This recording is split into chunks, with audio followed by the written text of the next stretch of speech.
ఒక 100 అన్న దాటాయా?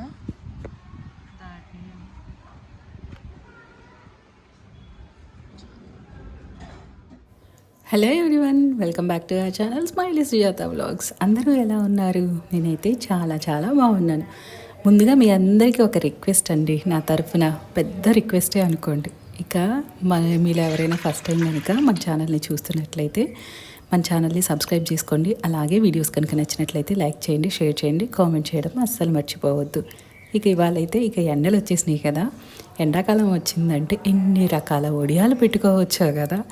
అసలు వడియాలు ఏంటి, సీజనల్ ఫ్రూట్స్ ఏంటి, ఎన్ని ఉంటాయో. ఎండ అని భయపడతాం కానీ ఈ టైంలో మాత్రం ఎన్ని సంవత్సరానికి సరిపడ వడియాలు ఎంతమంది ఎన్ని రకరకాలుగా ప్రాంతాలకి తగ్గట్టుగా వాళ్ళ అంటే వాళ్ళ ఇంట్రెస్ట్ని బట్టి వాళ్ళు ఏవేవి కావాలో అలా పట్టుకుంటూ ఉంటారు. ఇక నేనైతే ఇవాళ బియ్యం రవ్వతో వడియాలు అయితే పెట్టుకుంటున్నాను అనమాట. నాకు ప్రతి సంవత్సరం మా అమ్మాయి పంపిస్తుంది. ఇంతవరకు నేను ఎప్పుడూ పెట్టుకోలేదు. హెల్ప్ చేయడం మాత్రం తెలుసు, చక్కగా చేసి పెడతాను. ఈసారి నేను సొంతంగా పెట్టుకుంటున్నా. దానికోసం బియ్యం రవ్వ 2 గ్లాసులు తీసుకున్నా. ఒక గ్లాస్కి వచ్చేసి 8 గ్లాసులు వాటర్, ఎసరు తీసుకున్నాను అనమాట. ఇలా ఎసరు మరిగిన తర్వాత సాల్ట్ రుచికి సరిపడినంత వేసుకో, పెద్దగా ఎక్కువ ఏం పట్టదు.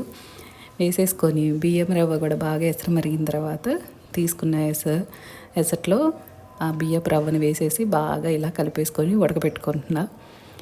ఇంకా చిన్నప్పుడైతే నాకు తెలిసి మా కృష్ణమ్మత్త పొద్దున్నే 6 అవుతే చాలు, ఎండాకాలం వచ్చిందంటే వరుస పెట్టి 3-4 రోజులు వడియాలు పెట్టించేది మా అందరి చేత. పిల్లలందరినీ 6 ఇంటికి రమ్మని చెప్పేసి ఆవిడ గంజి కాస్తూ ఉండేది. మమ్మల్ని ఏమో పైన డాబా మీద వడియాలు పెడుతూ ఉండేవాళ్ళం. అలా కాలుతూ ఉంటే బియ్యం పిండితో వడియాలు ఎన్ని పెట్టేవాళ్ళము. అసలు ఆవిడ ఉడకబెట్టి అందరికీ గిన్నెల్లో పోసేది. మేమేమో చక్కగా అట్లలో పెట్టేవాళ్ళం. చీరలు వేస్తే కాటన్ శారీస్ దాని మీద పెట్టేవాళ్ళం అనమాట. అలా చాలా నాకు వడియాల ఎక్స్పీరియన్స్ అంతా కూడా మా అత్త దగ్గర ఉన్నదే. మా అమ్మ ఏమో ఇంటి ముందు తక్కువ పెట్టేది. తర్వాత మా అమ్మ అందరికీ పెట్టడం, పెళ్ళైన తర్వాత ఎవరి వాళ్ళకి పెట్టి పంపిస్తూ ఉంటుంది. ఈసారి ఏంటంటే మాకు అయిపోయినాయి, తొందరగా అయిపోయినాయి.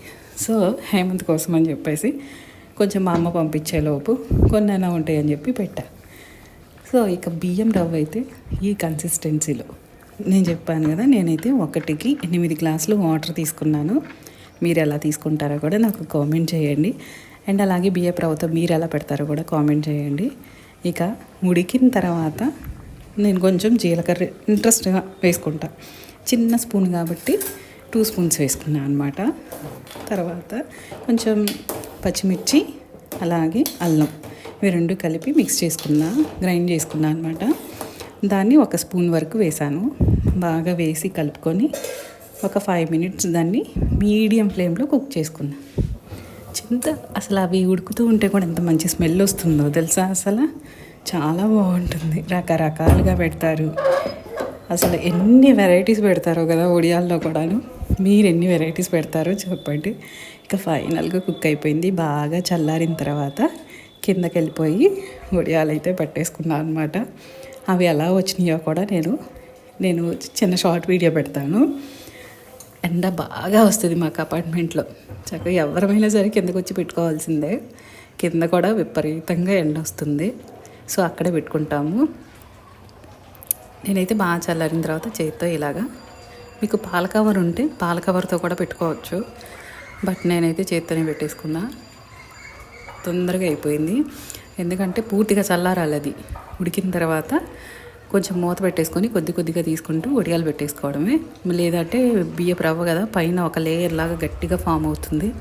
అండ్ ఫైనల్గా సాయంత్రం తీసుకొచ్చేసి నేనైతే ఒక కాటన్ క్లాత్, మనకి ఇడ్లీ క్లాత్ ఉంటుంది చూసారా, కోరా క్లాత్. అంటే మా ఇంట్లో పంచలు కట్టేవాళ్ళు లేరు కాబట్టి మాకు ఎలాగో క్యాటరింగ్ దగ్గర కోరా క్లాత్, ఇడ్లీ క్లాత్ ఉంటుంది కదా, అది తెచ్చుకొని రాత్రంతా నానబెట్టేశాను.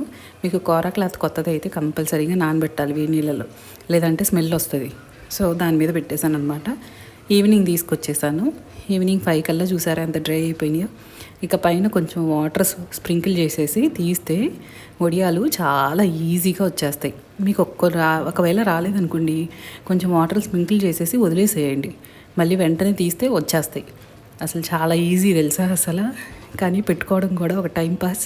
అండ్ అలాగే హోమ్ మేడ్ పని మనం చేసుకుంటే ఎంత బాగుంటాయి కదా. బయట నుంచి తెచ్చుకుని కొంచెం ముక్కుడు వాసన వస్తూ ఉంటాయి. సో ఇదండి, నేనైతే వడియాలు ఇలా పెట్టుకున్నా. ఇది నా కొలతలు. మరి మీరు ఎలా చేస్తారో కూడా నాకు కామెంట్ చేయండి.